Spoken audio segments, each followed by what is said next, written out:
Good morning or good afternoon, depending on when you're listening from. This is Jennifer Purcell. I'm your host on Living with an Invisible Learning Challenge. And today I'm going to introduce you to a few things that I do for the podcast to help promote it. I use Patreon, which is a platform where you can upload special things like transcripts or audio of your podcast with or without ads, and people can buy them. So I have audio with fewer ads or with no ads, and I have transcripts of the episodes as well up there that you can buy. There's different levels of payment. $1 is just for general admission, and then $5 is for just audio, and then $10 is for the audio and the transcription. I'll post the link for that in the podcast description. And I also have an Etsy shop that I am trying to promote, and I have different knitted items on there. I have scarves, I have headbands and bracelets, and I'm also thinking of adding beanies to that. So if you want to use that to buy some holiday gifts, I'll put the link for that in the podcast description as well. And then I will also help you with that if you need help with ordering or with, let me know if you have a custom order. I can try to make something special for you. Um, and uh,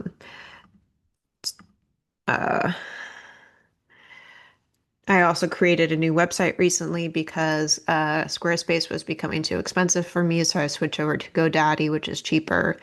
And I'll provide the link for that in the podcast description as well. So, welcome back to Living with Invisible Learning Challenges. Today, we will take a deep dive into a very personal journey, one that many of us navigate still. For those of us with with invisible learning challenges, it can feel like climbing Mount Everest backwards.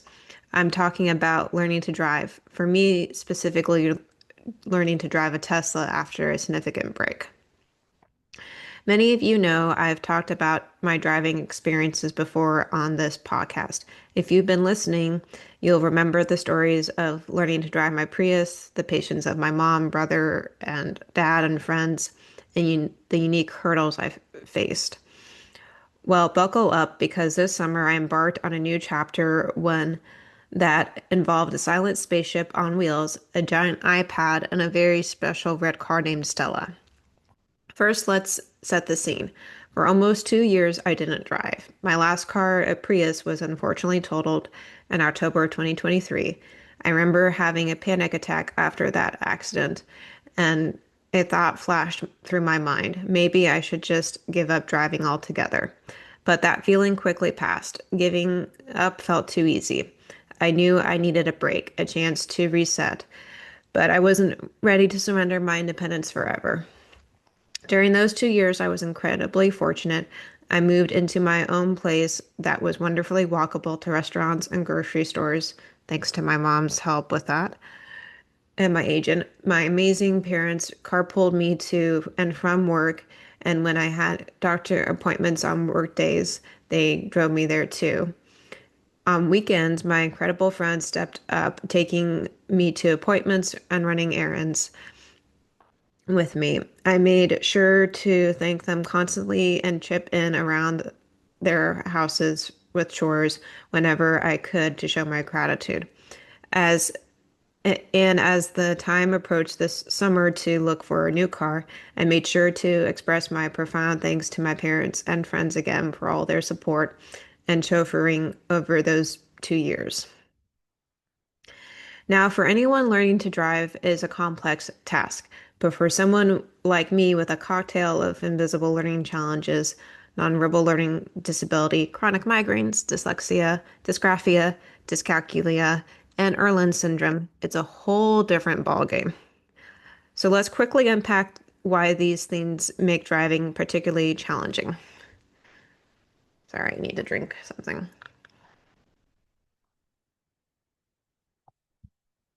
So first one, nonverbal learning disability, or NLD for short, can impact spatial awareness, motor coordination, and the ability to interpret nonverbal cues.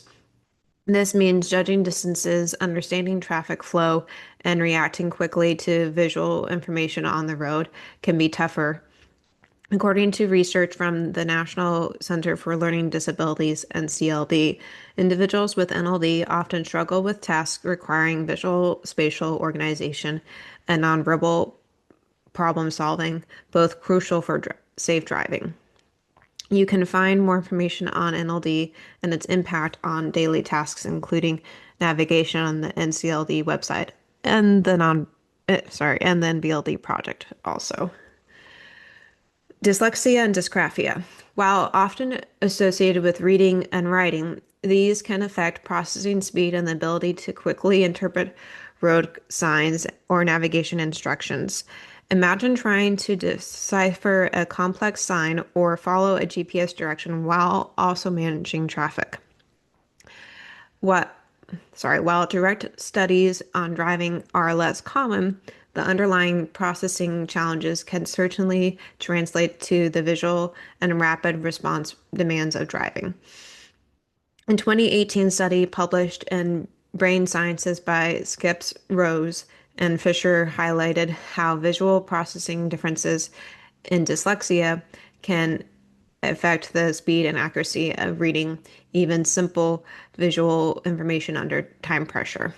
Dyscalculia, this affects number sense and calculation, which might impact judging speed, distance, or even understanding mileage and fuel consumption. For instance, estimating the speed of an approaching vehicle or calculating safe braking distance can be more challenging.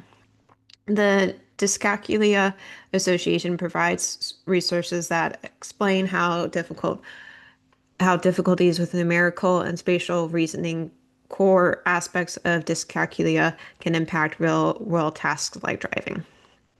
Um, Erland syndrome, also known as scotopic, I can't really say that, sorry, sensitivity syndrome. This is particularly relevant to visual tasks like driving.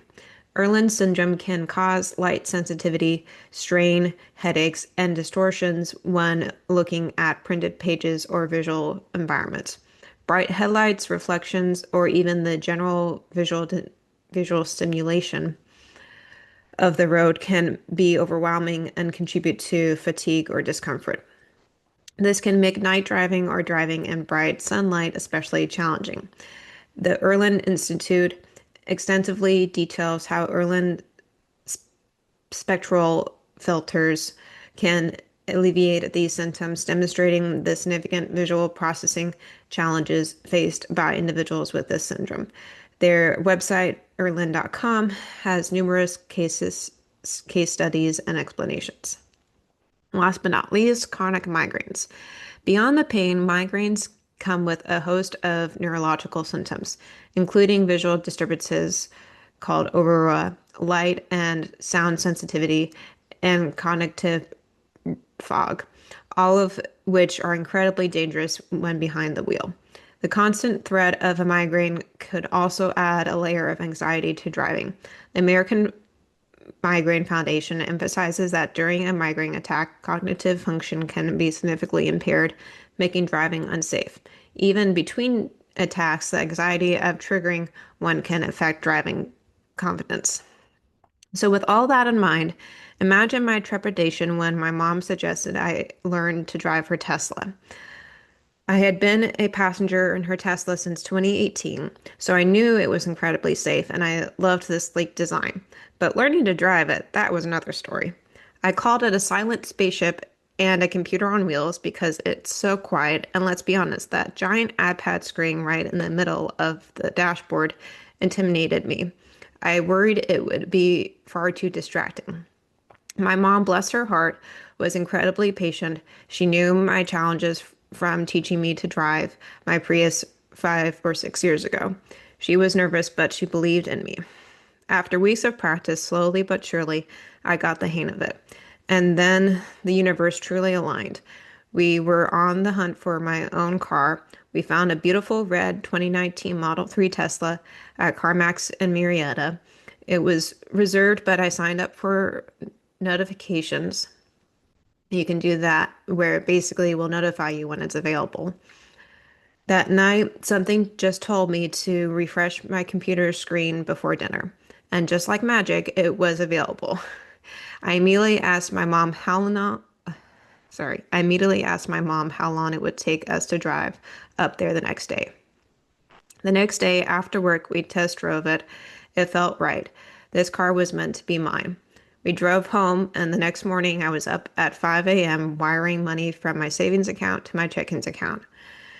Around 11:30 a.m., the transfer went through and we were off. Once we arrived, I called my bank to confirm that funds were available for withdrawal. I only had one personal check left. It worked. I knew then this car was meant to be mine.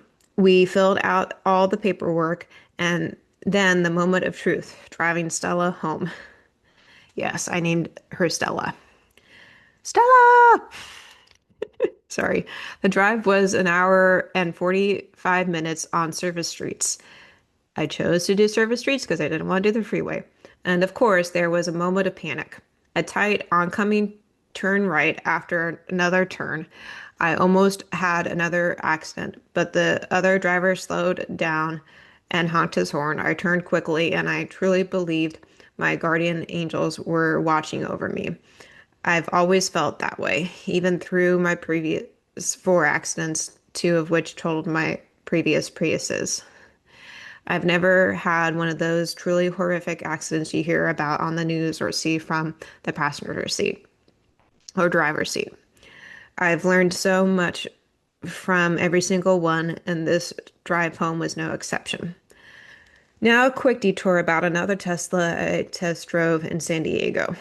It just wasn't meant to be. The dealership was too pushy, and more importantly, the car wouldn't have qualified for the EV tax credit. They tried to tell me it did by offering to take $4,000 off the price and add accessories, but I was firm.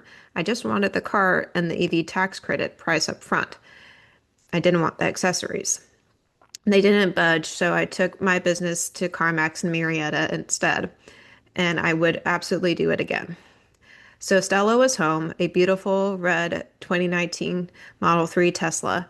I've had her for a few months now, a couple months actually, and I absolutely love her. Of course, life with Stella hasn't been entirely without its learning experiences. A couple of weeks after bringing her home, she got a flat tire, and there were some challenges with the Tesla app. The car was getting too hot inside, and the climate control wouldn't stay on.